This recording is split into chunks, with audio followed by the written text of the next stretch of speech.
te damos gracias, te bendecimos, glorificamos tu nombre, Señor. Bendito eres, papito lindo. Gracias por tu fidelidad y por tu misericordia. Solamente tú nos puedes reunir, solamente tú puedes hacer que nos congreguemos, Señor, porque no venimos a buscar a nadie sino a ti, Señor. Gracias por tu fidelidad y por tu misericordia. En esta mañana, Señor, te pedimos que nos hables. Dígale al Señor, habla porque tu hijo oye, tu hija oye. Díselo al Señor en este momento. Padre, en el nombre de Jesús estamos aquí reunidos para escuchar tu voz. Amén y amén, Señor. San Lucas capítulo 24. En el orden que está en la Biblia es Mateo, Marcos, Lucas y Juan. Entonces es el tercer de los evangelios en el orden que está en el Nuevo Testamento. San Lucas 24, verso 13. Cuando lo tenga me confirma diciendo amén. Leamos juntos la versión Reina Valera, voy a utilizar en este momento. Verso 13, Lucas 24. Y aquí dos de ellos iban el mismo día a una aldea llamada Emaús, que estaba a 60 estadios de Jerusalén. E iban hablando entre sí de todas aquellas cosas que habían acontecido. Sucedió que mientras hablaban y discutían entre sí, Jesús mismo se acercó y caminaba con ellos, mas los ojos de ellos estaban velados porque no le conocieron. Y les dijo: ¿qué pláticas son estas que tienen entre ustedes mientras caminan? ¿Y por qué están tristes? Respondiendo uno de ellos, que se llamaba Cleofas, le dijo: ¿eres tú el único forastero en Jerusalén que no ha sabido las cosas que en ella han acontecido en estos días? Entonces él les dijo: ¿qué cosas? Y ellos le dijeron: de Jesús Nazareno, que fue varón profeta, poderoso en obra y en palabra delante de Dios y de todo el pueblo, y cómo le entregaron los principales sacerdotes y nuestros gobernantes a sentencia de muerte y le crucificaron. Pero nosotros esperábamos que él era el que había de redimir a Israel. Y ahora, además de todo esto, hoy es ya el tercer día que esto ha acontecido. Aunque también nos han asombrado unas mujeres de entre nosotros, las que antes del día fueron al sepulcro, y como no hallaron su cuerpo, vinieron diciendo que también habían visto visión de ángeles, quienes dijeron que él vive. Y fueron algunos de los nuestros al sepulcro y hallaron así como las mujeres habían dicho, pero a él no le vieron. Entonces él les dijo: oh insensatos y tardos de corazón para creer todo lo que los profetas han dicho. ¿No era necesario que el Cristo padeciese estas cosas y que entrara en su gloria? Y comenzando desde Moisés y siguiendo por todos los profetas, les declaraba en todas las escrituras lo que de él decían. Verso 28. Llegaron a la aldea donde iban y él hizo como que iba más lejos, mas ellos le obligaron a quedarse diciendo: quédate con nosotros, porque se hace tarde y el día ya ha declinado.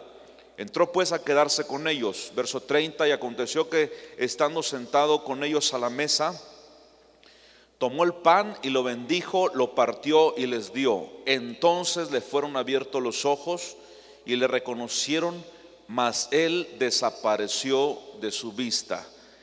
Y se decían el uno al otro: ¿no ardía nuestro corazón en nosotros mientras nos hablaba en el camino y cuando nos abría las escrituras? Y levantándose en la misma hora volvieron a Jerusalén y hallaron a los 11 reunidos y a los que estaban con ellos, que decían: ha resucitado el Señor verdaderamente y ha aparecido a Simón. Entonces ellos contaban las cosas que les habían acontecido en el camino y cómo le habían reconocido al partir el pan. Esto es palabra de Dios. Pueden sentarse en esta mañana, por favor. Gloria a Dios. ¿Cuánto le creen a Dios? Si usted le cree a Dios, dígale al que está al lado de usted: Cristo vive. ¿Verdad que el Señor es real? Como dice la alabanza: lo siento en mis manos, lo siento en mis pies y lo siento en todo mi ser, porque Cristo vive para siempre. Aleluya. Gloria a Dios. Fíjese que Al leer esta porción de la palabra, mientras yo estaba escudriñando, meditando en ella, me doy cuenta cómo el Señor reprende a estos dos discípulos. Dice insensatos, incrédulos. Y escuche, eran discípulos. Tal vez no eran apóstoles, pero sí eran discípulos que habían estado escuchando y viendo las maravillas de Dios, y aún así no creyeron a lo que Él decía. Y yo me vi reflejado en esos dos discípulos y dije: Señor, ¿cómo es la condición del corazón humano? Que viendo, palpando, se nos olvida lo que Dios ha hecho en nosotros. Tendemos a olvidarnos de cuando Dios nos hizo un favor. Tendemos a olvidarnos de cuando Dios nos castigó, porque ¿cuántos saben que Dios castiga? La Biblia lo dice. Y parece ser que nos olvidamos de aquellas ocasiones especiales en las cuales el Señor trató con nosotros. Yo dije: Señor, qué bueno que está esto en la Biblia, porque estos que te vieron estaban en una condición tremenda, cuánto más los que no te han visto. Pero dice la palabra de Dios: bienaventurados, o 3 veces dichosos, los que sin ver han creído. Y eso somos nosotros, en el nombre de Jesús. El Señor había resucitado. Escuche bien esto, porque esto es la base de nuestra fe, nuestro fundamento, que Cristo murió y al tercer día Él se levantó de entre los muertos. El Señor para este acontecimiento ya había resucitado. Ya lo habían visto las Marías, ya lo había visto Pedro y Juan, ya lo habían visto muchos. De hecho, la Biblia hace un recuento y da un número. Dice que aproximadamente 500 personas vieron a Cristo resucitado. Que lo diga 1 o 2, pues como que se duda. Que lo digan 20, como que dice uno, a lo mejor fumaron de la misma droga. Pero que lo digan 500, con pruebas indubitables de que Cristo se levantó de entre los muertos. Aún así, estos dos habían dejado Jerusalén y se habían encaminado a Emaús. Era ya el tercer día, era el día en que el Señor había resucitado. Y en vez de esperar la promesa de la resurrección, no le creyeron. Se iban a Emaús, dice la Biblia, 60 estadios, más o menos de 11 a 12 kilómetros de Jerusalén a Emaús. Ahí van los dos platicando, consolándose, discutiendo acerca de lo que le aconteció a Jesús. El uno al otro le decía: ¿y viste cómo le jalaban la barba con pedazos de piel? Sí, pobrecito, sufrió mucho. Nuestro maestro, nuestro profeta. ¿Y viste cómo le escupieron? ¿Y viste? Y ahí ellos iban comentando acerca de estas cosas, menos de la resurrección, porque no lo creían. Iban los dos caminando, imagínense, durante 11 o 12 kilómetros, y se les acerca un personaje y les dice: ¿Qué es esto que platican entre ustedes? Pero hermanos, era Jesús, dice la palabra. Y le dice: ¿Qué platican entre ustedes? Y uno de ellos, llamado Cleofas, dice: ¿acaso eres el único forastero que no sabe lo que aconteció en estos días? El Señor sabía, pero les estaba interrogando para ver qué había en su corazón. Y dice: a ver, cuéntenme, ¿de quién están hablando? Dice: pues de Jesús Nazareno, profeta, varón poderoso en palabra y en obras, y que los fariseos y los gobernantes lo condenaron a muerte y lo crucificaron, y hoy es ya el tercer día y pues no pasó nada. Es donde el Señor les reprocha su incredulidad, y empezando desde Moisés. Y yo coincido con el Señor. Escuche, en la Biblia hay 66 libros que tenemos en la Biblia, los libros canónicos inspirados por Dios. Yo veo en los 66 libros, desde Génesis hasta Apocalipsis, a nuestro Señor Jesucristo. En el Antiguo Testamento como una promesa, en el Nuevo Testamento como el cumplimiento de esa promesa. Cristo ya vino y viene por segunda vez. Le veremos tal como Él es, le veremos cara a cara, dice la palabra de Dios. Esa es nuestra esperanza, eso es lo que nos motiva a nosotros a seguir adelante. Porque tal vez hay cristianos que luego se desaniman, si hay mucho frío ya no quieren seguir a Dios, si llueve tampoco, si hay calor tampoco, no les gusta absolutamente nada, cualquier cosa les desanima. y finalmente no saben si están siguiendo a Dios o a quién están siguiendo. Quiero pedirle esta mañana que usted se ubique y que piense un momento y diga usted en su mente: yo estoy siguiendo a Cristo. ¿A quién seguimos? A Cristo. Muy bien. Entonces estos dos discípulos habían estado con Jesús, habían estado ahí entre el grupo que acompañaba a Jesús. Escucharon cuando el Señor habló de la resurrección, pero no lo entendieron. Dijeron: bueno, está bien eso que agregó de la resurrección. Al igual que el apóstol Pablo, cuando llegó a Atenas y empezó a predicar, dice la palabra de Dios que mucha gente se juntó, porque Atenas es la cuna de la filosofía de los griegos. Y ahí a nadie le interesaba más que oír algo nuevo o decir algo nuevo. Y cuando escuchan a Pablo dicen: pues qué buen rollo, empiezan a oír. Pero dice en el libro de los Hechos que cuando el apóstol Pablo empieza a hablar acerca de la resurrección, dice: eso sí no te la creemos. O sea, todo lo demás lo creemos, pero eso de que vayamos a resucitar, no. Hay otro día te hablaremos, te escucharemos. Este palabrero le dijeron al apóstol Pablo. Pero unos cuantos sí creyeron. A la gente le cuesta mucho creerle a Dios. Y sabe una cosa, la resurrección de Cristo es real. Jesucristo es real. Tan así que partió la historia en dos. Buda no partió la historia, Mahoma no partió la historia, eso no partieron nada. Pero Cristo sí partió la historia en un antes y en un después de Cristo. Hubo un cambio. ¿Estamos de acuerdo? Por cierto, el presidente de Estados Unidos, el presidente Trump, él está reconociendo a Jerusalén como la capital de Israel. Dije: qué bueno, ¿verdad? Por milenios, por historia bíblica, por donde usted le vea, esa ha sido la capital. Actualmente la capital de Israel es Tel Aviv, que significa colina de primavera, que fue fundada hace algún tiempo por algunos colonos judíos que llegaron ahí. Es una ciudad muy preciosa, es como el Miami de Israel, tiene mar, está precioso. Dios nos dio la oportunidad hace algún tiempo de estar ahí en ese lugar, y aunque es un lugar muy bonito Tel Aviv, pero yo sí estoy de acuerdo que Jerusalén sea la capital, porque es la ciudad del rey. Jerusalén, tierra de profetas, tierra de Cristo, tierra de David. En fin, hay mucho que apuntar acerca de Jerusalén. Por eso Dios quiera que se logre esto, y sería un cumplimiento más de que Cristo viene pronto por su pueblo. Aleluya. Volviendo al tema, estos discípulos no le habían creído al Señor.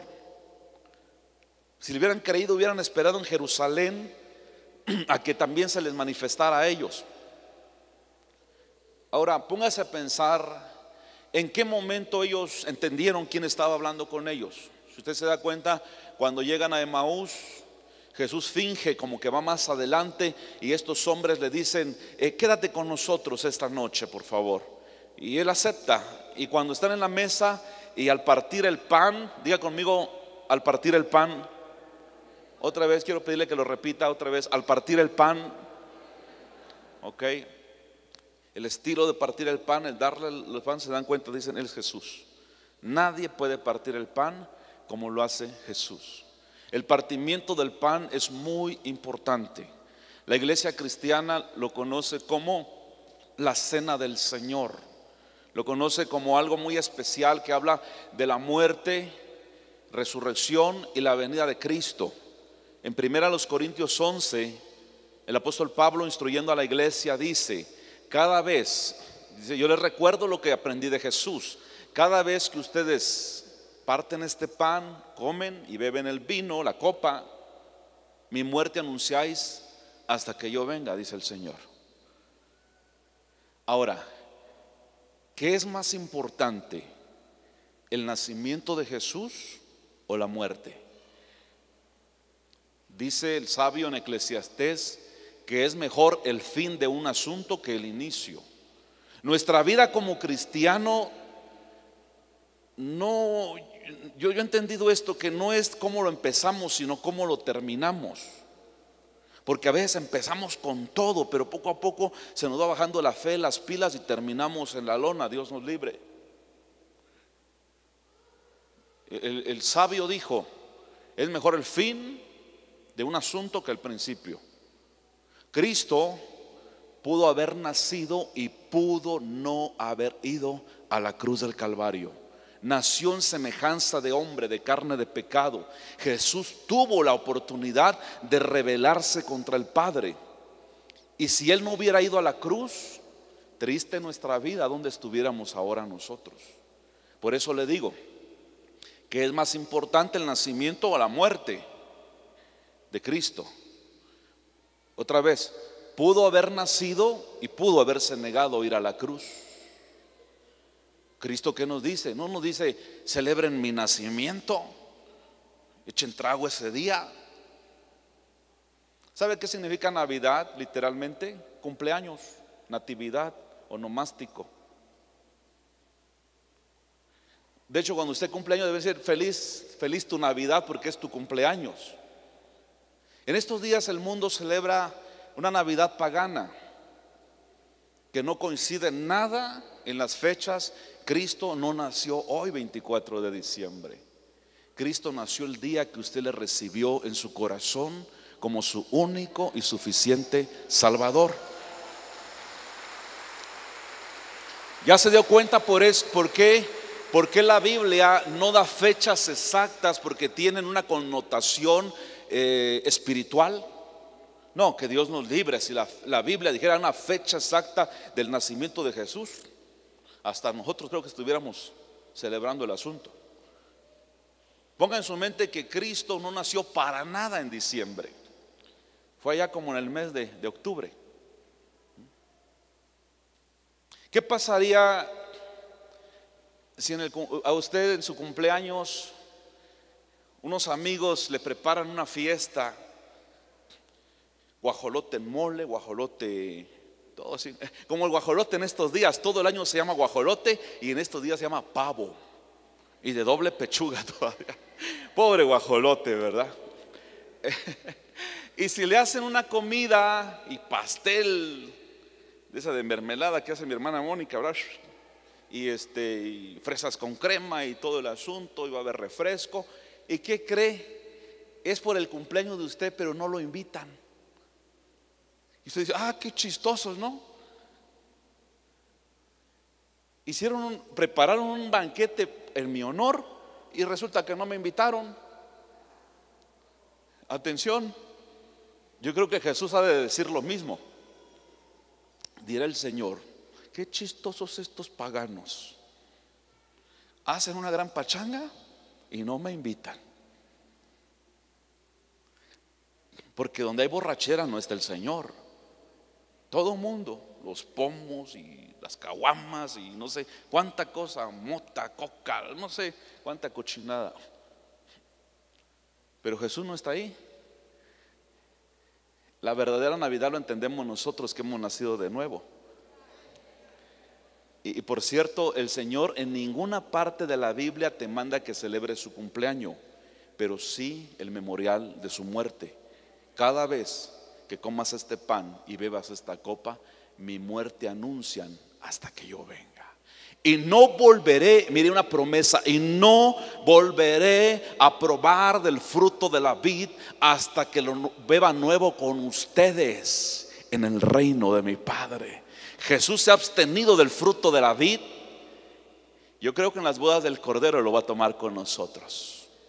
Una copita, no es licor, no es trago, es fruto de la vid. Tal vez hasta cruzadito, ¿verdad? Aleluya. Allá será nuestra fiesta. Si usted no tiene fiesta de Navidad aquí, no se preocupe. Ahora voy entrando al tema. La Navidad pagana es un espíritu impulsado por la idolatría. ¿Qué creen? La Navidad es exactamente lo mismo. La Navidad pagana es un espíritu, dése cuenta. El planeta se aleja un poquito del sol, se va al afelio, está más lejos del sol. Los días son más cortitos, la claridad, la noche más prolongada. Por ejemplo, en Bélgica eran las 4 de la tarde y estaba oscuro, parecían las 8 de la noche. Los países fríos, ¿verdad? Se ponen más fríos, la noche es más. Entonces, es normal. Los humanos entramos en un tiempo de nostalgia. Allá en Europa, donde hay mucho ateísmo, jóvenes se suicidan porque tienen un vacío en su corazón, porque no conocen a Cristo. Y fíjese que la Navidad pagana es un espíritu, y ahorita le voy a explicar de qué espíritu se trata. Es un espíritu de nostalgia, de tristeza. Escuche, yo les puedo comentar de mí, y esa experiencia tengo, y he investigado y le he pedido a Dios que me explique la parábola. Escuche, cuando nosotros somos niños, a mí me pasó, mi padre fue un hombre muy trabajador, ¿para qué lo voy a negar? Bien cumplidor el viejo. Mi mamá ni se diga, juntos eran dinamita. Entonces, yo no recuerdo, hermanos, que mi papá me haya dado un beso o me haya dicho te amo. Ni siquiera me dijo te ha mordido un chucho, nada. Un pinito de Navidad como de 2 metros. Y en esa época era un tiempo, decíamos, bien lindo. Poníamos las esferas, los foquitos, la casita, el nacimiento. Por eso le digo que es un espíritu.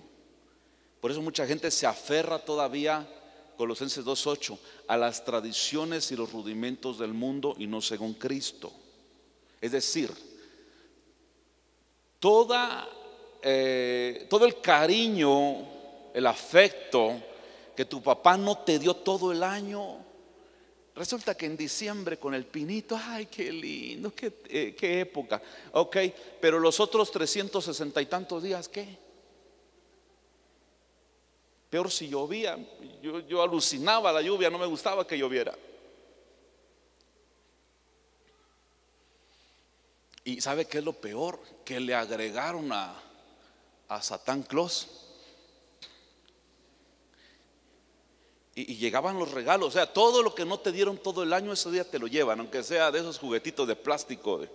Habían unas muñecas infladas en aquel tiempo, unos carritos de a 2 pesos, de esos nos llevaban,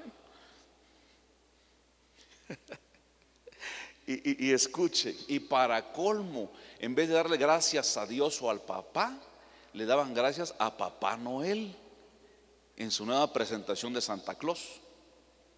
Yo sé que como ustedes no entienden nada de esto, son de otro planeta, no dicen amén ni nada, ¿verdad? Yo sé, como son fresas, pues. Y Papá Noel, San Nicolás, un duende que cabalgaba a campo traviesa en los días siniestros, desde el 6 de diciembre hasta el 6 de enero. Esas cosas místicas. Y los niños decían, gracias Santa Claus. Un papá le dijo a su hijo recientemente, hijo, ya estás grande, ya no debes de creer en Santa Claus. ¿Cómo es posible que ya estás viejo, hijito, y todavía crees en Santa Claus? Y el hijo dijo, papá, y tú ya tenés 50 años. Este es un comercial.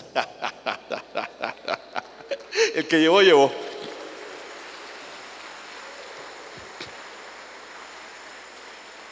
La mamá, atención, ¿cuántos tienen madre? Triste lo dijeron, parece que no la tuvieran. ¿Cuántos tienen madre?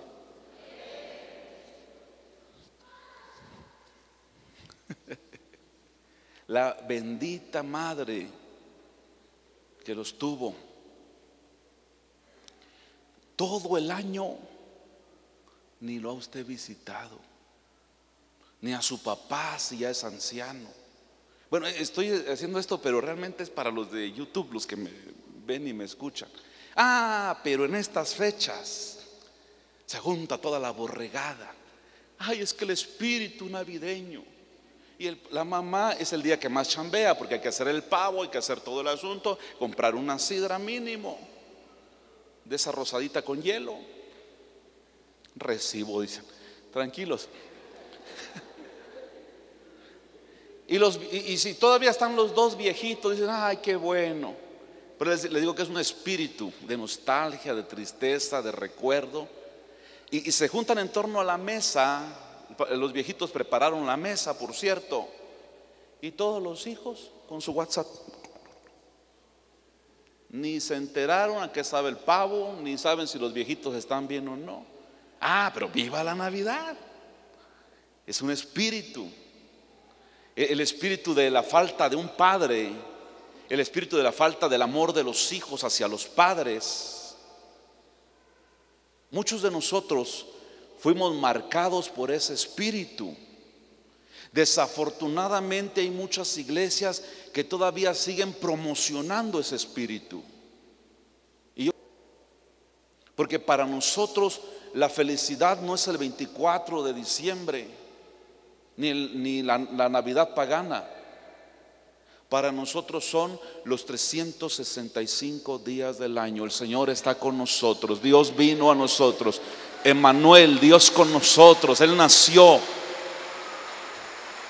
Él murió y resucitó. Y ahora en forma de Espíritu Santo está a través de cada uno de nosotros. Por eso mucha gente se suicida. Porque eso es un espíritu. Y como desde chicos les inculcaron ese espíritu, ¿qué creen si no celebran la Navidad?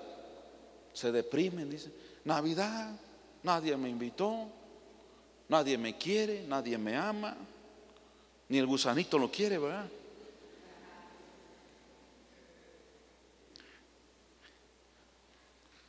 La Biblia dice que Cristo es la imagen misma de la sustancia de Dios, el verbo hecho carne. Algunos dicen, pero es que es el nacimiento de Jesús, el verbo hecho carne. Amén. Pero no hay una fecha específica. Y la otra, si a ti te tocó un papá ausente, presente pero ausente, o golpeador o borrachote, tal vez te acuerdas, es que para mí la Navidad es muy especial porque me acuerdo en esos días cuando mi padre no estaba, yo ponía mi nacimiento en mi arbolito, y le digo que es un espíritu. Y mi papá no me llevaba a la feria, no me subía a los caballitos. Yo lustraba zapatos, vendía chicles y chiclosos en las calles. Ahí recordando un montón de cosas. ¿Sabe? Eso que lo celebren los huérfanos y las viudas. Usted y yo no somos ni huérfanos ni somos viudas. Tenemos al Padre más Padre. Está contigo todo el año. Todo el año. Hermanos, entre paréntesis, entiendo algunos hermanitos que tienen su negocito y ponen ahí escarchas y todo, como para entrarle a la mercadotecnia. No hay problema, hágalo por su negocio. Pero no sea idólatra en su vida, que no pase eso. Sí, porque luego dice, ay, ahí viene el pastor, va a ver que adorné mi negocio. Tranquila, ya sé que es impía, ya no hay problema. Si lo va a adornar, adórnelo, pero por chamba, ¿verdad? Hay alguien aquí que está presente, me dijo un día, voy a trabajar no creo, pero hay que buscarle, me voy a vestir de Papá Noel. Ay. Yo dije, pues vaya. Pero Papá Noel no es mi papá. Mi papá se llama Jehová de los ejércitos. Aleluya. Hay algo maravilloso en el nacimiento de nosotros. San Juan capítulo 1 declara que a los que le recibimos, a quien, a Cristo, Dios nos dio potestad de ser llamados hijos de Dios. Por eso el mundo no nos conoce, porque tampoco le conoce a Él. No somos huérfanos ni viudas. Atención las que ya no tienen marido, Malal, Cristo es tu esposo. Atención si no tienes un papá que te ponga el pinito. Dios, tu papá Dios es dueño de todo el mundo, aleluya. Papá, escucha esto, papá no necesita que usted le prenda velas y foquitos. Él alumbra el universo. Papá Dios ilumina. Es más, Dice la Biblia que en la Nueva Jerusalén no habrá necesidad de luz de lámpara ni de luz del sol, porque la presencia de papá lo va a iluminar todo. Él es luz. Creo que esta mañana un chico de Torre Fuerte, Ciudad de México, comentó en su muro, dice, es de Tepito, redimido ahora por Cristo, ha venido a su encuentro. Él puso esto: antes en este barrio donde yo nací, era yo la pus de este barrio, pero ahora que Cristo me salvó, soy la luz. Digo, qué chido, ¿verdad? Eso sí, qué lindo. Digo, hasta le puse, amén, hijito, échale ganas. Sí. De ser la pus, ahora es la luz. ¿Cuántos se identifican con esa frase? Porque de lo más vil y despreciado Dios ha levantado. De ser la pus, ahora es la luz. ¿O sigue siendo la pus? Entonces, ¿por qué no dice amén? Nada más queda, ¿quién sabe? Ay. De ser la infección, ahora es un hijo de Dios. ¿O será que algunos siguen siendo infección, contaminando a débiles de cerebro todavía? Así como hay hijos de Dios, también hay pus. Y como hay hijos de luz, también hay infección. Espero que usted no sea infección contaminando a otros débiles de cerebro, y que ponga usted su mirada únicamente en Cristo. Amén. Si se da cuenta en la lectura, dice, no entendieron cuando Jesús caminó 12 kilómetros con ellos, porque sus ojos estaban velados. La palabra velado con V viene de velo. Tenían un velo ahí que no les dejaba ver quién caminó con ellos esos 12 kilómetros. Pero cuando llegan al lugar y Él parte el pan, entonces el velo para abajo, dicen, es Jesús. Y entonces ya no se quedan en Emaús, regresan a Jerusalén. Estos dos regresan a Jerusalén y buscan a los 11, dice, eran los apóstoles. Buscan a los 11 y le dicen a los 11, los juntan a todos, le mandan un WhatsApp en el grupo de apóstoles, vengan todos. Y llegan bien contentos. Y dice, ¿qué creen? Dice Pedro, ya sé lo que me van a decir, Cristo resucitó. Y las Marías, sí, ya sabemos lo que van a decir estos. Sí, ciertamente también a nosotros se nos apareció en el camino. Por eso le digo que en la Biblia da el número de aproximadamente 500 personas que vieron a Cristo resucitado. Cuando las Marías fueron a buscar en el sepulcro, ¿qué buscaban? A un cadáver. ¿Qué encontraron? Nada. Vieron ángeles, y al salir al jardín se les aparece el Señor resucitado. Una pregunta entre paréntesis, ustedes que les gusta escudriñar. Jesús resucitado, ¿a quién se apareció primero? ¿A las mujeres o a los hombres? ¿Cómo? ¿Por qué ustedes dijeron hombres? Aquí no vamos a ir por votación, no es sindicato. Aquí a lo que dice la Biblia. Jesús resucitado se apareció primero a las mujeres. Otra pregunta, ¿por qué será? Para que la noticia corriera rápido.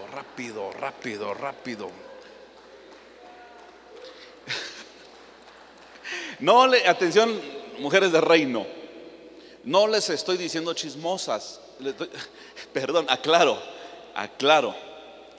Lo que estoy diciendo es que las mujeres son mejores predicadoras, ¿verdad? Por eso el Señor dijo el Señor, si quiero que mi venida sea más pronto, con mujeres. De ahí vino Pedro y Juan, que corrieron hasta el sepulcro. ¿Quién llegó primero, Pedro o Juan? Juan. ¿Por qué llegó primero Juan?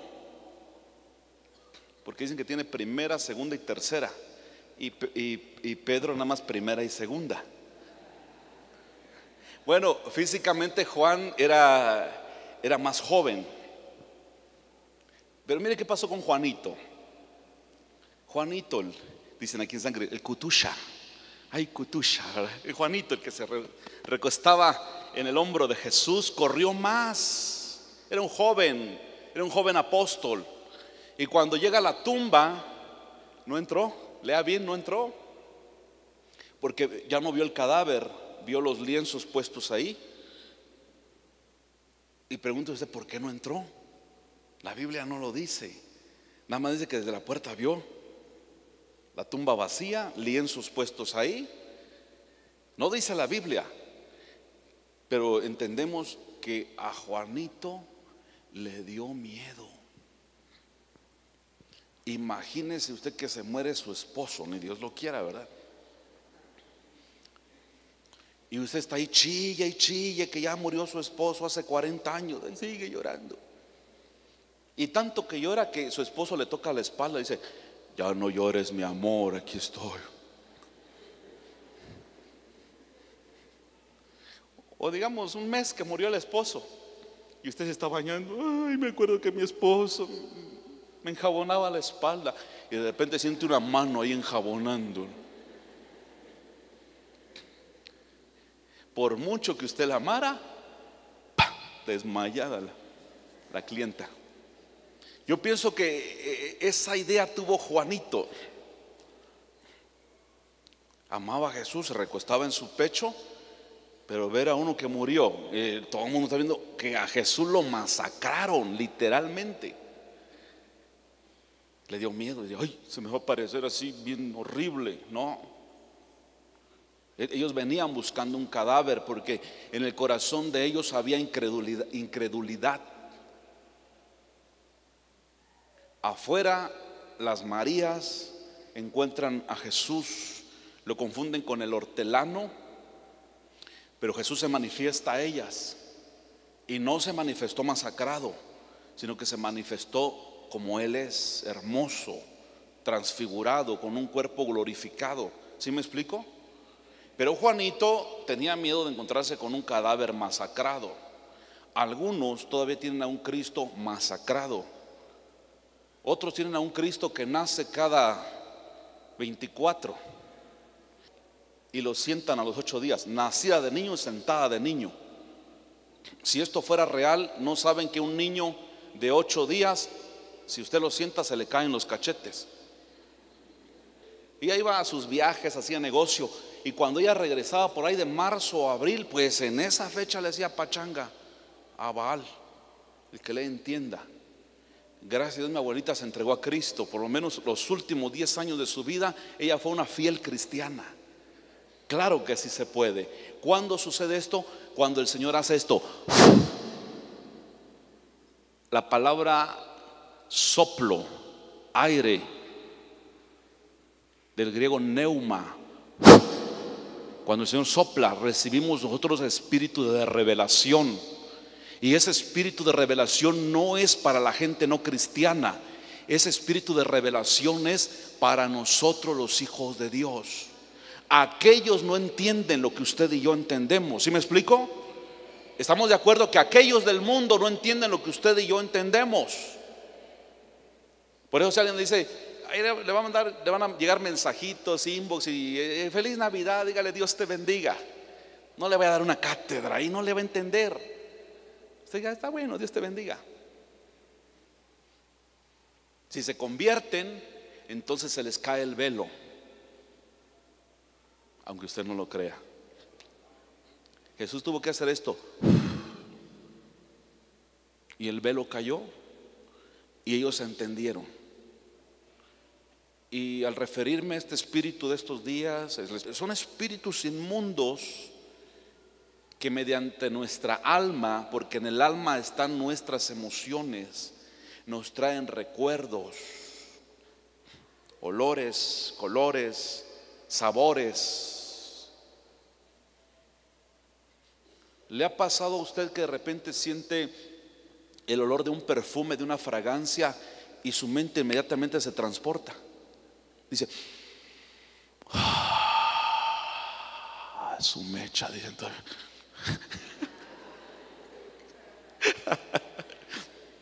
Hasta todavía le hacen así. de ese perfume usaba mi papá. Me gusta tu fragancia. ¿Cómo se llama? 7 machos.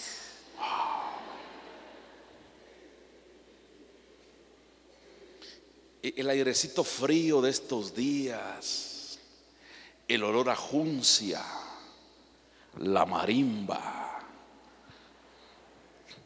el ambiente tequilero. Cuando usted entra ahí en ese espíritu, dice: me acuerdo de mi infancia, cuando tomaba mi Stella, y cuando quemaba yo suéteres y cabello de niñas con luz de bengala. Qué malo fui.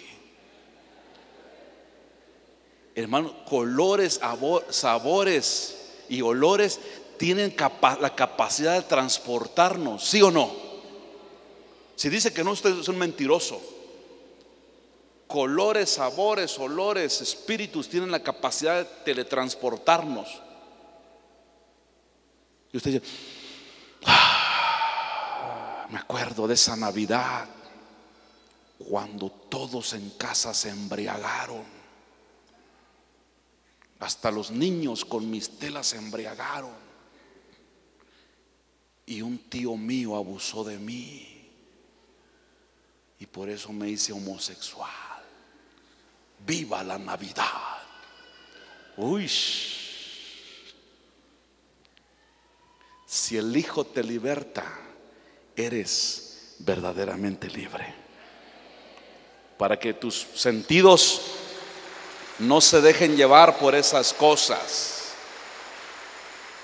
¿Sabe ahora qué puede hacer usted? ¿Cuántos son cristianos?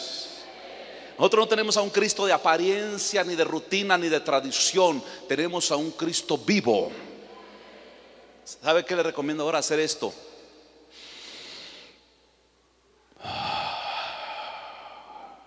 Aquí en el ambiente se respira el olor de la sangre de nuestro Señor Jesucristo. Aleluya. Hace unos meses me enviaron un WhatsApp, un video, un anciano antropólogo, arqueólogo, no sé qué será, diciendo que analizaron átomos de la sangre de Cristo y que la sangre estaba viva. Y mi pregunta fue: ¿dónde encontraron la sangre? Eso no se puede. Esto nada más se puede entender por el Espíritu. Amén. Solo por el Espíritu. Porque yo dije: a ver, y la gente ahí llorando y aplaudiendo. Dije: no, ¿dónde encontraron la sangre? No, que el sarcófago de Faraón, sí, pero ¿dónde encontraron la sangre? Si eso ya ocurrió hace 2000 años. Hace algún tiempo estuve en Belén, en el lugar donde tradicionalmente se cree que el Señor nació. Está lleno de monumentos religiosos idolátricos. Perdieron la esencia de lo que Cristo es. Y hoy están haciendo algunos fiesta, nacimiento de Cristo, pero sin Cristo. Y los hijos de Dios podemos oler la fragancia de nuestro Señor Jesucristo. Hoy llegando a casa, ya no digamos toda la casa, solamente el cuarto donde usted está, entrando, haga usted esto. Si usted ora en ese cuarto, va a sentir la fragancia de la presencia de Dios. Pero si no, pornografía, calcetines sucios, toneladas de basura. Tuve la oportunidad de ver recién la película Cuarto de Guerra. Está bonita, les recomiendo. Una anciana que ora y tiene en venta su casa y evangeliza a la vendedora, aunque ya era cristiana, pero tuvo que evangelizar a la evangélica, pues, y enseñarle acerca de la oración. Y cuando la vendedora es muy beneficiada por esa anciana, Y cuando viene un comprador serio que quiere la casa, en lo que la vendedora platica con la esposa, el hombre camina hacia un cuarto de esa casa, obviamente ya deshabitada. Y la esposa dice: mi amor, ¿qué haces? Y el hombre regresa y dice: señora, le dice la vendedora, esta casa era de una cristiana, ¿verdad? Dice la vendedora: sí. Dice: en este cuarto alguien oraba muy intensamente. Y la vendedora se sorprende y dice: sí, era el cuarto de oración de la anciana que vivía en esta casa. Pero me sorprende, ¿usted cómo lo sabe? Y el hombre dice: porque soy pastor, y al entrar esto está impregnado de la presencia de Dios. Pero esto solamente se puede entender cuando el Señor hace esto: sopla espíritu de sabiduría, cae el velo. Créanme que cuando yo he ido a Puebla, tengo familiares no cristianos, y el sistema de ellos es exactamente de celebración como cuando yo era niño. Mi padre nos enseñó esto. Primera de Pedro 1:18, el apóstol declara que Dios nos redimió y nos libró de la vana manera de vivir que recibimos de nuestros padres, no con cosas corruptibles como oro o plata, sino con la sangre preciosa de nuestro Señor Jesucristo. ¿Pueden hacer esa prueba hoy llegando a casa? Pero no lo hagan ustedes. Pídanle a un hijo que entre y dice: a ver, hijo, ¿qué sientes aquí? Guácala. O que diga: no, aquí se siente la fragancia del Señor, porque tenemos a un Cristo vivo. Los que tengan un Cristo vivo, pónganse de pie en esta mañana, por favor. Tenemos que ser muy respetuosos con las personas que están cegadas. Con amor y verdad se corrige el pecado. Por eso cuide su contestación. No lastime, no ofenda. Para nosotros los cristianos, todo el año celebramos a Cristo. Cierre usted un momento sus ojitos. Yo quisiera que el Espíritu de Dios nos ministrara en esta mañana. Estamos a 6 días de terminar este año. El planeta habrá girado alrededor del sol completo. Más señales de Cristo se seguirán viendo en esta semana que viene. Escúchelo bien. Satanás, que el Señor lo reprenda, es especialista en meter incredulidad. Es especialista en hacerte sentir solo. Pero no le creas. Desde el día que usted aceptó al Señor, el apóstol Juan dice, el Evangelio de San Juan capítulo 1, verso 12 en adelante: mas a los que le recibieron, a los que creen en su nombre, Dios le dio derecho, potestad de ser llamados hijos de Dios. Lo que sigue me sorprende, me llena. Dice: los cuales no son engendrados ni por voluntad de carne, ni de sangre, ni de hombre, sino por voluntad de Dios.